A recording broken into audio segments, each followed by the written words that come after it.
Hazrat Ubay bin Ka'b, may Allah be pleased with him, says, I said to the Messenger of Allah, peace be upon him, O Messenger of Allah, peace be upon him, I frequently send salawat upon you. How much of my time should I dedicate to this? The Prophet, peace be upon him, replied, As much as you like. I asked, 1/4 of my time?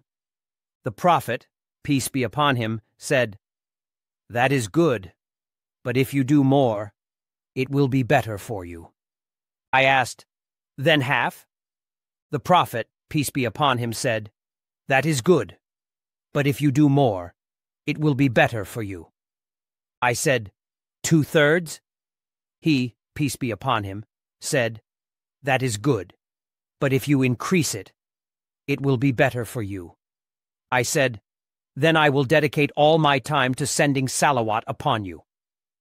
The Prophet, peace be upon him, replied, In that case, Allah will take care of all your concerns, and your sins will be forgiven.